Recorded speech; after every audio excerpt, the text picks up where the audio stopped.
So I wanted to know about your mask. Let me just ask this one part, because it's the obvious when you have a daughter, right? And there's certain behaviors with Trump that it's hard for me to overcome with women and the way he behaves and so, like. I don't know, from way left to way right. And nobody, Biden's not talking about it, Trump isn't talking about it. This is like the biggest issue for me. Yeah. When's the last time you cried? You know, have you ever, you know what I mean? So I want to like feel. I actually, you know, we're being lied to every day. And the question is, are we willing to stand up, be bold and say, I don't care what the critics say. I know the truth. I want the truth and I want to save our country. That's what I want to know. The media, well, I think we know. To stop a man named Donald J. Trump. They could not have him in again. There's a rite of passage. It takes wild courage. Yes. Wild. We really want to talk to the woman today, the woman in front of us. Oh, Not nice. necessarily the politician, but really get to know who you are. Good. Love that. So, have you seen the movie The Mask with Jim Carrey? Oh, gosh. A million years ago, but I don't remember enough about it. So he puts on the mask and he becomes something totally different. And he gets crazy and he does all these things. He changes his personality. Mm-hmm. So something that I've been working on, something we've been talking about in this show is my mask and Ferrari's mask. I'm one person here. I'm another person in front of my family. I'm another person if I'm at the bar with my buddies on a Friday night. And I'm trying to be just me all the time. And the most important part, I'm yet another person in my head, the real Billy Harfash. Oh, man. Well, I think I am. How do you keep all that going? But I think that is true for all of us in a sense. A lot of us are different people in different situations, right?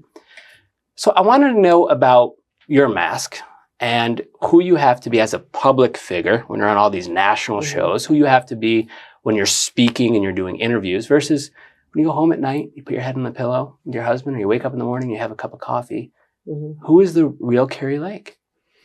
Interesting that you laid it out that way, because I think when I was younger, maybe I did feel like I had the, persona when I was at school or on college campus, and then when I'm with, my family, and then with my best friends. And I think as you get older, and I'm going to really age myself because I'm a lot older, I feel like that I'm that same person at all of those places. I mean, obviously, when you're with your family, when I'm with my kids and my husband, there's a comfort level there where, I don't have makeup on. I can be in my pajamas hanging around at the kitchen table. The other day, we were playing games after dinner. So there's that comfort level. But I really do believe that the person you see right now is the person that I am when I wake up in the morning and when I go to bed at night. And I think that's where we strive to be, the same person that we are on the inside that we are on the outside. Yeah. What do you say to that? I mean, that's what I'm working on. It's a relatable conversation, and I feel like I love that he brought this up, because there's all sorts of different types of people that look into, say, the political stance and the elections, and there's the type that watches everything, and this is why Billy and I are interesting together. He sees it all. He knows it. My dad, he's always, every time I walk in, they live not too far from me in Paradise Valley, and a lot of times he's watching something that has to do with politics, right? And then there's the me's, and there's a lot of us where it's not that we don't care. It's just that there's something about it that feels toxic. Yeah. And so it's like, I understand. Let me tell you, it is toxic. Right. So you have to turn it off, and then we don't want to look like an idiot either, because I don't consider myself an idiot. But here's what I want to point to. What matters is this feeling I have inside that connects me to you. Like, I want to feel connected to you. And then I started thinking, I was actually thinking about this today. What is that connects us? Mm-hmm. And it's this sense of vulnerability and humility. And it's like, I want to know what was something beautiful that happened to you as a child? What's something upsetting to you? When's the last time you cried? Have you ever, you know what I mean? So I want to feel. I actually cried yesterday. I think it was yesterday. We were in Bullhead City, and I'm not an overly emotional person, but I met a man who was 91. He had worked with my father many years ago when my dad first became a teacher at the school that he ultimately taught at for 35 years. And he knew my dad back before I was born. And he was talking about my dad and talking about how beloved my dad was. My dad was somebody who was truly loved by everyone who met him. He didn't have a single enemy. He could hang out and be comfortable with a pauper or a prince. He was comfortable in bib overalls or a tuxedo. And he was just an incredible man. And so to have this 91-year-old telling me about his memory of my father, and me realizing that this man who was telling me this, was the same age that my dad would be had he not passed away from pancreatic cancer. And I just found myself getting really emotional. Because he was saying things that I remembered about my dad, and I thought, oh, this guy really did know my dad. And so, I mean, you never get over losing your parents. And here I am, in my middle 50s, and I'm still that little girl who misses her dad. Yeah. And so that made me, yesterday, I didn't go full on ugly cry because, that's like something you can't recover from. I had to keep myself together and go, okay, I miss Dad. I really do. How many years ago did he pass? He died in 2009. In 2009. We found out he had pancreatic cancer. And from the moment he was diagnosed to the day of his funeral, it was only 2.5 months. That's one of the really tough. It was brutal. It was brutal. I mean, thank God we had 2.5 months. There's people who lose their dad from a heart attack, a car crash, things like that, and it's gone. And you don't have the time to say what you want to say. Right. You had some time. We had time. I want to ask you about But it was not enough time. Gosh. I want to ask you though, Kari. I mean, your father, he knew the on-air Kari. He knew the Arizona Phoenix recognizable Kari. Yeah. He didn't know this Kari. Yeah, he did. Well, he didn't know the national public figure Kari. Do you ever reflect on that? Like, what would Dad be saying to me in these moments? What would Dad be saying when I'm on the bottom headline of CNN or Fox News, or for good things and for bad things? Like, what kind of advice would he be giving? He might, at this point, throw his TV out, which I hope he would. He did know me. I mean, my dad knew me more than anyone. He was the most influential person in my life. My father was. And I am so blessed to have had a great dad to help raise me and be so influential in my life. He would be horrified by what he's seeing in our country right now. He taught history. He taught government. He was a football coach, and for decades, he helped form and shape young men, boys into young men, And I always joked, my dad never went into a restaurant or bar when I was a kid without somebody yelling across the room, Coach, hey, how are you? Let me buy you a beer. Let me buy you lunch for you. And somebody wanted to talk to him about that great season, that great game they played, remember the championship, that kind of thing. So he was a really incredible man, and he loved this country. He taught history. And the way history is being taught right now, I don't think it's truly reflective of what a great country we have. So I think he'd be really proud of me. There's not, I feel like we're leaning into like there's two me's. There's really not. I'm just a fed up mom. I'm a journalist at heart. I'm still, even though I'm not a practicing journalist, I'm still a journalist. I want to get to the truth. I want to find answers. And I want to help my state. I love this state so much. I mean, believe me, I've been through a lot the last couple of years. And some people might just say, let's pack up and get the heck out of here. I'm not going to be chased out of Arizona. I met some people from California at the airport this morning who are big fighters. And they said, we're so sick about what's happening in California, but we're not going to be run out of our state. And we all need to have that feeling of we are going to stand here, stand strong and firm, and save our country. I want, honest to goodness, I don't know how old you guys are, but you're closer to my kid's age than you are to my age, I think. Maybe not Billy. I'm 38. Okay. So you're somewhere in between where I am and my kids are. I want this young generation, the future, to have a great future. And right now, my daughter the other day said to me, Mom, I did all of the math and I did the figures. And if I work every waking hour from the minute I wake up until I go to bed, I still won't be able to raise enough money, save enough money to buy a home. That's not right. Yeah. She's a hardworking person. I want this young generation to have that ability. And we've gotten so divided. I truly believe the hatred and vitriol toward me is because I am not only an effective communicator, I'm a good person who's jumping into politics. And the swamp, disgusting, corrupt world of politics doesn't want good people. Mm-hmm. that have morals and beliefs and can't be controlled. And they can't buy me and they can't control me. And so they will say anything about me. The good news is I was raised by a strong dad and I know who I am. And I know God knows who I am.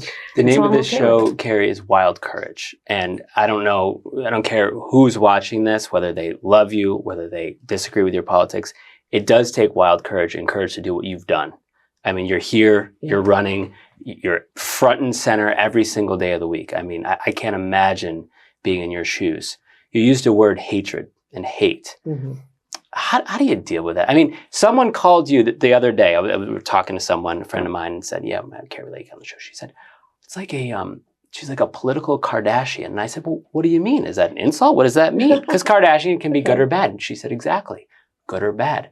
You either love Kim Kardashian or you hate Kim Kardashian." So a lot of people, when you walk into that restaurant, they love you. There's Kari Lake. I need a picture. I want an autograph. Whatever it is. And then a lot of people said, "Oh no, there's Kari Lake." How do you deal with those people? I don't get that many of them. You're very smart. You're very charismatic. You're very self-aware. I've been around you enough to know this. You must feel when someone doesn't like you, and that must affect you somehow. You know what? Other than the Arizona Republic and the local media who treats me horribly, I don't get that. I mean, my husband's over here. He's videotaping this. I've been all over the country. I've been all over the world since the election for governor. And I guess I am a national figure and in some ways an international figure. I didn't realize it, but I am. And I take that for, with a grain of salt. That's what it is what it is. But of all of the people I've been in front of, probably hundreds of thousands, guess how many people have said something negative? I would guess more, but it sounds like you're saying it's going to be like 10 or 20. 6. That's nuts. 6. Isn't that not online? Isn't that funny? I'm talking in person. In person. And now, granted, I go to events where I've been asked to come speak, and people go, then they want to see me. But I'm in airports. I'll never forget. We were in the Portland airport. 3 places that shocked me. Manhattan. We went to New York to speak to a group. This is over a year ago, and we actually brought security because I said, "Who knows? We might get a hot coffee like tossed in our face. I don't know what's going to happen." New York is pretty liberal. Portland. And Southern California, San Diego. I thought, okay, these 3 places could be a little dicey. Manhattan, we're walking down the street and people are like, "Kari Lake," and I can't do a New York accent, nor will I try. I turn around, "We love you. Thank you for fighting. Thanks for being a fighter." I got that all over New York. We go to San Diego. We had probably one of our biggest, most rowdy crowds ever. That's Southern California. These people are tired of the direction our country is going. And then Portland was the biggest surprise because we were in the Portland airport. And I was kind of keeping my head down thinking this could get real dicey because Portland is, as you know, very, very liberal. We had more people come up to us at the Portland International Airport than any airport we've ever been at, asking for photographs, stopping to talk, saying thank you for standing up and having the courage to fight for elections. Because let me tell you, they're taking our state and our city away from us here, and we don't have the ability to vote our way out of it because our elections are so far gone. And that's why I stand up. You could say anything you want. You could end up taking this interview and turning it and twisting it, as some people do. I don't think you will. We won't. But if this comes out and it's twisted and it has a horrible headline, I don't wake up and go, "Oh, it's going to be a bad day." I just wake up and say it's par for the course where we are. We're in very perilous times. Yeah. And if you're frankly not taking incoming right now, if you're not being attacked, criticized, sued, subpoenaed, deposed, imprisoned, then frankly, maybe you need to look in the mirror and say, "Am I doing enough to save our country?" That's so interesting. I was thinking about this today when we found out you were going to be on the show, and I started just really reflecting my own self, not what everybody's saying, because there is the farthest side and the farthest side, to your point. And I didn't want to be persuaded by any of it. I just went and felt for a second, like human to human. I started realizing I recognize you as a courageous person, even though I don't know you, because I started going down this trail just on my own, thinking, for somebody to do what you're doing as a woman, and we all know, what we face as women, there is other obstacles, and I'm sure you know more than most, just being in the political world, what you've seen. And I was thinking, at any moment you could just easily go, listen, I've got a family, I've got kids. This is too difficult. And I was like, I feel like your heart really stands for something. Mm-hmm. And I recognize that about you. And that's where I started connecting to you. It really has not a lot to do with, I believe this and you believe this. Because in the end, as we move and go forward, as long as we're connected and we feel each other, there's going to be things that you believe at one time or you think this is the right thing to do now. And then as we move, you go, you know what? Given all this information and what's shifted, I feel like we should go this way now. Yeah. But with the way politics is designed, I'm going to do just a small little side thing because I was thinking about this. In high school, I wanted to sing and there was nothing, I'm from Gallup, New Mexico, and there was no real competition. And somebody goes, you should do the beauty pageants and sing because you can sing there. Yeah. And this was foreign to me, but I go into this beauty pageant. And some of the greatest people come out of the pageant world. I'm just going to say that the greatest people I know, because great training. Well, I have another side to it. I actually felt like I was in the Twilight Zone. I went into this world and there was all these roles that had to be, I just wanted to sing how you were supposed to dress, how you were supposed to pivot, how you should answer a question, and these girls were good, man. I mean, I won the talent part. I'll give myself that. I failed at everything else because my dress was wrong and all the things were wrong. I was just being me and I didn't fit. And I started thinking the political world kind of looks like an adult beauty pageant. Make sure you wear green or red, and then it's going to cause people to feel this way or that way. And so, but in order to play the game, you have to be somewhat a part of it because you have people that are way outside the game and they can't even be in the running. I'm not even sure I'm playing the game because that's why they dislike me so much. I think playing the game in politics, sadly, I hate to inform the world, means you go in there, you grease palms, you say one thing in front of the public, and then behind scenes with consultants and lobbyists, you tell them I'm going to really do this. And I'm not doing that. And that's why they're coming at me. And that's why, a lot of people saw the video or heard the audio of the person trying to bribe me. Mm-hmm. I mean, this happens all. The sad thing about that audio that I put out is that happens all the time. And most people go, yeah, I'll take the money. But I'm not in politics because I want to be a politician. I frankly want to get in there, make an impact on my kids' future, and then get the hell out. I don't have a desire to have a long political career. And I think I do, and that's why they're afraid of me. I just want to go in, make some change, turn things around, and then hopefully come back. I'll be a grandma someday. Maybe pick up my golf bag and go out golfing again. But see, most people want to get into politics and remain there forever. And I don't. We need to get citizens. I mean, I look at you two and I go, why are you not getting involved in politics? I know you're good at what you do, but we all have to get involved. It was Benjamin Franklin in 1787, he was helping to construct the U.S. Constitution, and a woman said to him, what kind of a government have you given us? And he said, a republic if you can keep it. And we're in the if you can keep it part.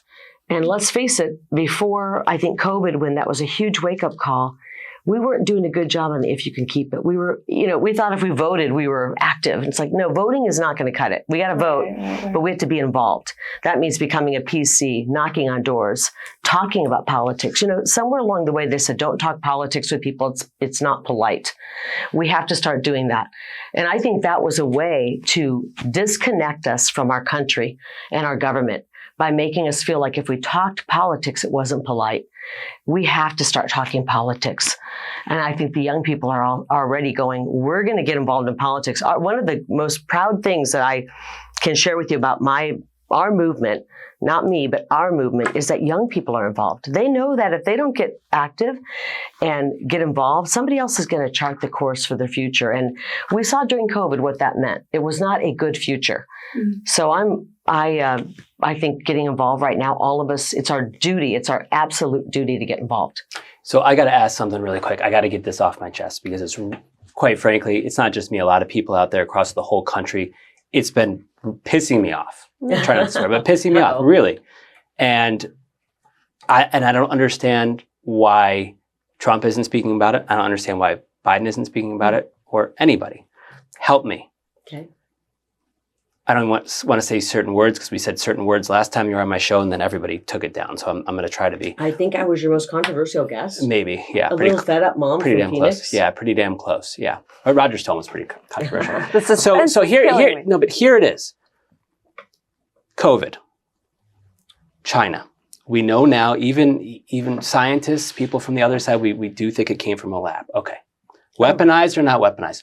Why aren't people in power? Why aren't people with a microphone? Why aren't people with a vote asking the right questions? We had a commission about the Kennedy assassination. We had a commission about 9/11. Why aren't we at least asking questions and say, listen, suicide rates, drug and alcohol abuse, people lost their businesses, people lost their homes, social things with kids, on and on and on. And, we'll just sweep that one under the rug. That's okay. Mm-mm. I'm not saying to go to war with China. I'm saying maybe look into it. I didn't even mention people that got sick and died. Yeah. Maybe look into it. How about long COVID, vaccine injuries, all of these things? To me, this is apolitical. This affected everybody from way left to way right. And Biden's not talking about it. Trump isn't talking about it. Yeah. This is like the biggest issue for me. Yeah. Well, as we sit here today, they are having a commission of the Senate. I think Rand Paul is behind it, and they are questioning Anthony Fauci, who had a big hand in all of that. He just admitted, we got through documents, that the whole 6 feet apart masking thing was just random, made up. There was no science behind it. They masked. I mean, look at these beautiful faces. You guys, I don't ever want to see your faces masked. Two of the most gorgeous people I've been around in a while. And they masked us. And then they masked our children. And it was some random bullshit. Yeah. It wasn't true. It was not based on science. They took our kids out of school. They made parents have to put a mask on a 2-year-old. The kids who were from 2 to, 5 and 6 and 7 learning speech and vocabulary were set back many, many months, many years in that. We know that the vaccines have major problems. I know many people who've been injured. I know many people who believe their loved ones may have died because of that. And if you ask questions, you are ostracized. That's why I'm saying we have to be bold right now. Ask the questions. If I go to my grave and I am despised because I stood up and said, wait a minute, this doesn't make sense, and people don't like me because of that, I'm okay with it because I know it's the right thing to do. I don't want it to happen again. And I'll tell you what, if we don't ask questions, it will happen again. I'm not going even Fauci or domestic. I'm talking more China, though. I mean, I'm talking. Fauci admitted it was gain-of-function research in a lab in China, even though, and I'm going to go political, Trump said no more spending on this. They continued to do it. This is coming out right now as we speak. And sadly, the media is not covering it. They're so trapped in their coverage of Trump outrage that they're not covering one of the most important stories of our time. Fauci sitting in the hot seat answering questions under oath. That's big. And it's not being covered by the mainstream media because they don't want to have to worry about, well, first of all, a lot of people are afraid to say the word vaccine. A lot of people are afraid to say the word COVID because it might get canceled. And this should be covered. This should be front page news. But instead, they're trying to cover more about Trump. And I am friends with President Trump. I admire him greatly, and I think he's going to be a great president again. And they wanted to cover that 6-week trial.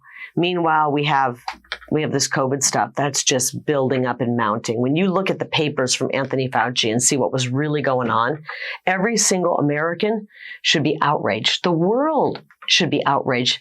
This was unleashed in a lab through gain-of-function research, and our NIH was involved in it. I mean, the whole world should be mad at us. I hope they're not. We're going to try to get to the bottom of it, but we can't forgive until we have accountability. You very well could be our next U.S. Senator from Arizona. I hope to be. Very well. Yeah. Would you commit to not just the Fauci stuff? I hear you. Yeah. That's a piece. But would you commit to probing and looking even further? Absolutely. CCP's China, involved? CCP, yeah. Oh, let me tell you, CCP's on my radar already, and it has been. Okay. And not just when it comes to COVID and what they allowed to happen there. And we need to find out what our involvement was. I mean, sometimes you got to look at the cold, hard facts, and you find out your own country was involved. And that's when it hurts. Do you suspect that?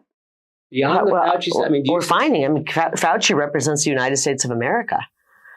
And our money was going into this gain of function research. Yeah, I do. I not only suspect it, I've seen some evidence to show it, but we got to get to the bottom of it. But CCP, one of the areas that I'm most appalled by, I mean, you look at all of the things, you look how they're treating their citizens like slave labor to get all the cheap stuff we want from China. We have to really look deep in our soul and say, is it worth it? Knowing that someone's in a factory working, 12 hours a day and doesn't have freedom. That's one issue. But the issue I have a problem with is they are 100% behind sending the ingredients to fentanyl to Mexico, to the cartels to mix and make the most dangerous, deadly drug we've ever seen. It's a weapon of mass destruction. 27,000 pounds of fentanyl was confiscated, seized last fiscal year. And half of that came through and was seized in Arizona. We are the fentanyl. I hate to say this, Arizona is the fentanyl pipeline, and I'm not comfortable with it. It's killing a young generation of people. It's a silent war that I think China has inflicted on us. And if you don't understand how that could be a war, look at the Opium War, when so many people in China were killed through drugs. We are being hit from every angle, whether it be the pandemic and some of the lies that were pushed on from that, whether it be fentanyl, whether it be the invasion at our border, crime on our streets, just a level of despair through our culture and whatever's happening that has a generation feeling depressed and despondent. And we can turn it all around. The beautiful thing is we can turn it around, but we have to come together. And I'm so glad you kind of talked a little bit about coming together, because I'm running as a Republican. I am a Republican. This is a big tent party. And I want all Arizonans and all Americans to come together. Somebody said, why do you keep talking about Democrats? I said, because I want Democrats to come in as well. We can solve the problems. We know what the solutions are. It's real simple how to solve the border crisis. It's simple how to deal with the fentanyl crisis. These are not impossible problems to fix. And we can do it with just the Republicans, but I'd much rather do it with all Americans coming together and fixing these problems. And we agree on, I would venture to guess, I'm not pretending I know where you stand politically, even if you're the most liberal person in the building, I think we agree on 80% of things. We want a safe state. We want an affordable state. We want to make sure when we have kids, if we have kids, that they're going off to school and getting a quality education. And we want to have an economy where if we work hard, one job will help us make ends meet. We don't need to have two jobs and then a side hustle or a third job. So I think we actually are so much more together than we are. I told you I've been all over the country, and the media wants us to think we're 51-49 or 50-50. We're like this. Not true. We are, I think, 70-30 or maybe even getting close to 80-20. I see everyone comes up to me and says, thank you, and let's fix this problem. So I'm inspired by it. I have a burning question. Last minute. Burning question, because I feel like as a woman to woman, and I know you're connected to Trump, right? It's everywhere. You guys are kind of like a connection. Thursday. He'll be here Thursday. Right? Yeah. Yes. Well, I mean, I'm connected to him, and I'm lucky to call him friend. I'm honored to call him friend. But let me just ask this one part, because it's the obvious when you have a daughter, right? Mm-hmm. And there's certain behaviors with Trump that it's hard for me to overcome. Like, it's the obvious. I don't need to go into all of it, but with women and the way he behaves, and so, like, I don't understand that. You don't understand? No, I mean, I've seen him around his family. He's incredible. He's raised an amazing daughter, 2 daughters. I know both of them. What about the other stuff in the media? Would that be just? Well, a lot of it is lies.